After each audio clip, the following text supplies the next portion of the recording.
from an underdog to the top dog. This is a tale of how a seemingly unassuming player built his legacy brick by brick, from zero to hero. Ladies and gentlemen, I give you a tale about the rise of the Demon King, how Isagi became the best pure striker in Blue Lock.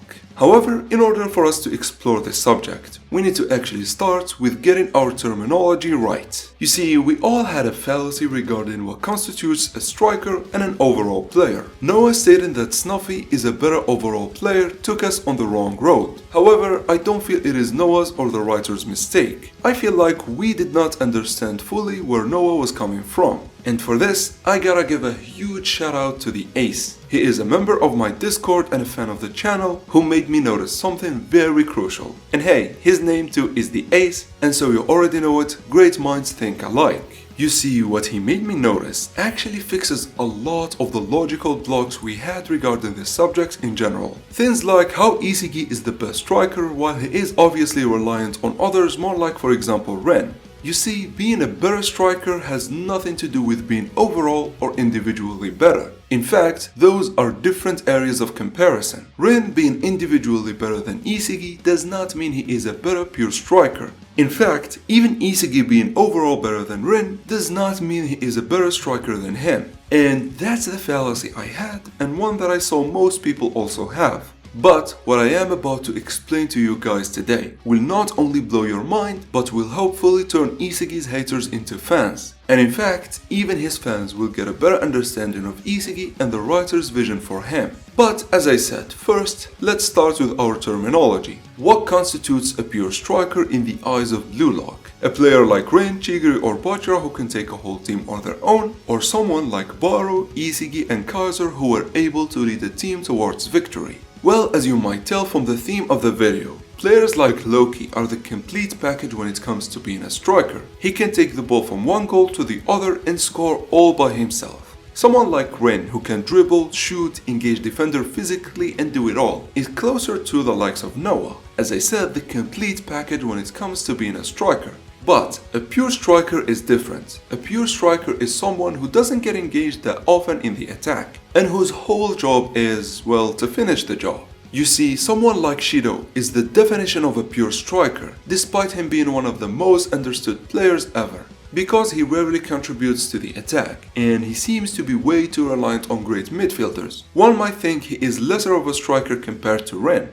Well, that's the fallacy again. You see, despite all of this, Shido still was the player who got chosen by Sai. And back in the U20 game, Ego said that no one is capable of handling Shido. And the question is, why is that? Why is Shido regarded as more threatening despite Rin being overall better? Well, to answer that, I gotta take you guys back to chapter number 2, where Ego gave his first real speech about the striker's job. You see, Ego said, the striker's job is to carry the team's hopes and dreams on his back, but more importantly to shoulder their efforts. And it's the midfielder's job to build the attack, that the striker should just focus on smashing the goal in. That's the ideal striker in the eyes of Ego. And this is true despite him knowing Noah and Loki and even rivaling Noah. As Ego is more interested in creating a striker who has the highest goal conversion. To Ego, scoring consistently and often is more important than flair or dominance. That's why Shido was the perfect candidate. He was the embodiment of a pure striker.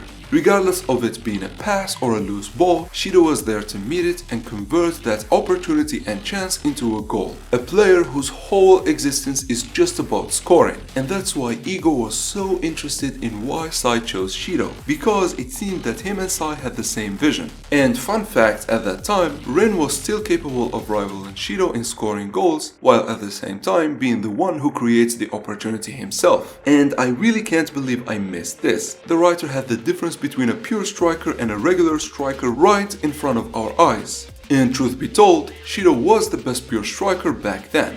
Well, back then, that was until we got introduced to Michael motherfricking Kaiser. However, Kaiser was different. He had a different approach about being a pure striker. Instead of instinctive and impulsive desire to score, Kaiser had a laid out roadmap towards the goal. And he was so effective at that to the point he made one of the strongest European teams bend over to his will, creating the Kaiser system. Now here's a fun fact. The first time we saw it, the first time we saw the Kaiser system, everyone was focused on how great of a midfielder Ness was. However, no one really paid attention to why great players like Ness, Grim and Jensar would fall in line with Kaiser. And I can't blame the players like for example Raichi, because coming up from the U20 game, we saw how Japan's U20 team was falling in line with Sendo despite him being so shit. And so the Blue Lockers had a fallacy in their mind and no one really paid attention that Bastard Munich is different than just Japan's U20 team.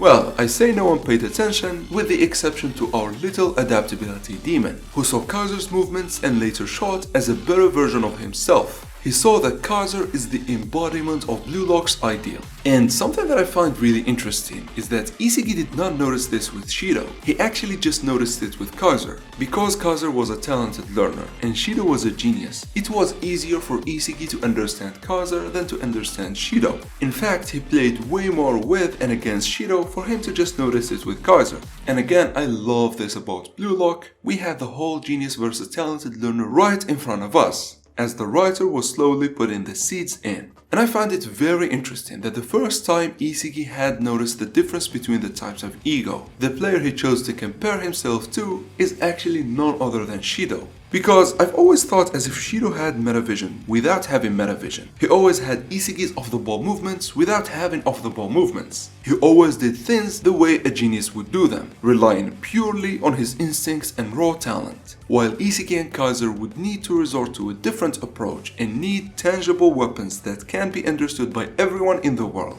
i.e. metavision and noticing the eyes of the players when doing off-the-ball movements. And I just can't fathom how the writer had everything laid out like this ever since the third selection. In any case, and going back to Kaiser, Isagi also noted that when he reaches Kaiser's playing level, it is only then when he is ready for the next stage, which is the pros level. And you can already tell by the end of the PXG game, Isagi is on Kaiser's playing level. In fact, I think Isagi might even have surpassed him a little bit, which inadvertently for us means right now, Isagi is the best pure striker in the whole U20 category. If Kaiser was the best prior and I feel Isagi beat him by a little bit, I think Isagi right now is the de facto best pure striker in the entirety of the U20 category. However, before we delve deeper into this, let's recap the whole thing with the pure striker versus a complete striker. A pure striker's existence on the field is just to score goals. He doesn't need to get involved in building the attack, although he can do that sometimes, but most importantly, he is just a scoring machine. He sells his soul and body to carry the team on his back and simply score. Simply carry out the will of the defenders, then the midfielders, and finish the job with a goal. And when I say sell his soul and body, you can already tell where I am going with this. Which leads us straight to talking about Isagi's rise into the best pure striker, and why I believe in terms of converting opportunities into goals, now he is without a doubt the best. Now obviously, Isagi is more than just a pure striker.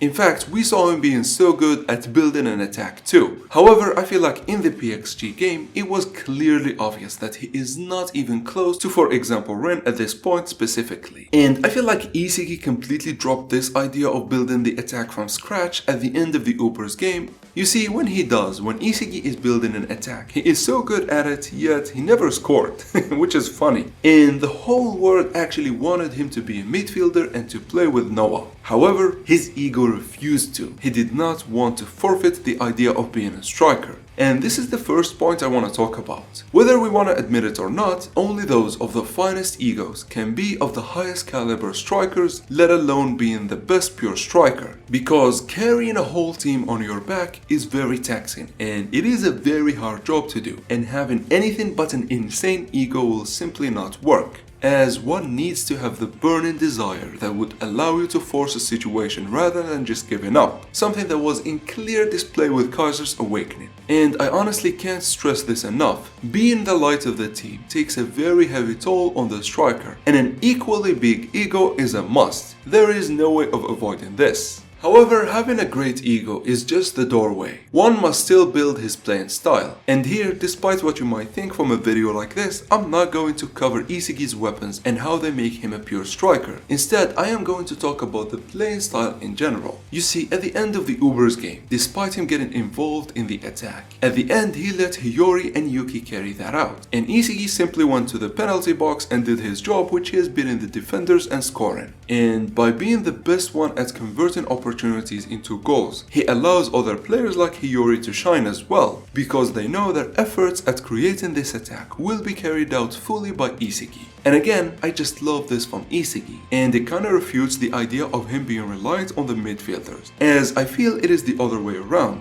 However, let's just carry on. In the PXG game, Isagi had nothing to do with the build-up of both of his goals. The first time it was Hiyori and Kunigami, and then Hiyori, Kunigami and Ness. And here we actually reach a very important point regarding his second goal, the new mentality that he acquired. By selling his soul for victory, Isagi fully embodied the role of a pure striker. He cares about nothing and no one but just scoring goals. He sells his soul to convert any opportunity he gets into a goal. And also beyond just this new mentality and him ridding himself of his emotions, we gotta talk about him exposing everyone's egos.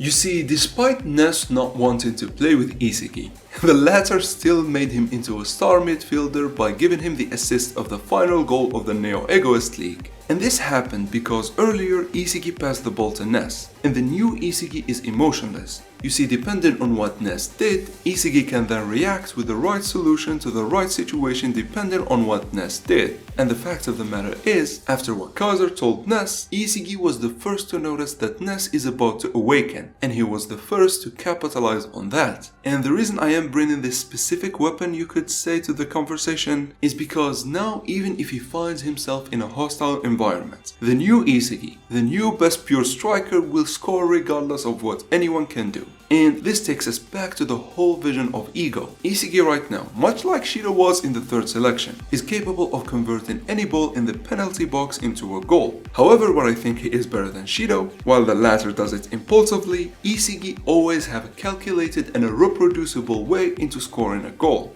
And this will forever make him more consistent than Shido. However, that's not all. You see, by being a player who can always score, and by being a player who has the highest goal conversion, Isagi became the light of the team. And it was kinda the case with Kaiser and his system. However, more importantly, we saw it with Baro when he hijacked Ubers. You see, when Baro became the light of the team, the first to get infuriated and the first to actually notice that Baro became the light was Isagi. And he said that he wanted to do that. He wanted to carry the whole team on his back with his goals. And seeing Baro actually achieving it really boiled the blood inside of Isagi's veins. And later we saw how Baro completely detached from Uber's building the attack until the last moment, where now, instead of just shooting the stealth kill shot, Baro actually has a better way of dealing with the defenders, like we saw him do with Kaiser and Isagi. However, despite Isagi being infuriated with Baro then, Isagi later took over Bastard Munich, dethroning Kaiser. But it wasn't a complete dethroning, as we saw that Kaiser too was capable of scoring from impossible situations, and so I'd say they became equal at that point. And only when Isagi got rid of his emotions and then acquired the fastest piece and exposed everyone's ego that I feel Isagi surpassed Kaiser by a bit, which made him the absolute best pure striker in the entirety of the U20 category. Now I gotta say, from just me talking throughout the video, you can tell who are the best pure strikers in the show.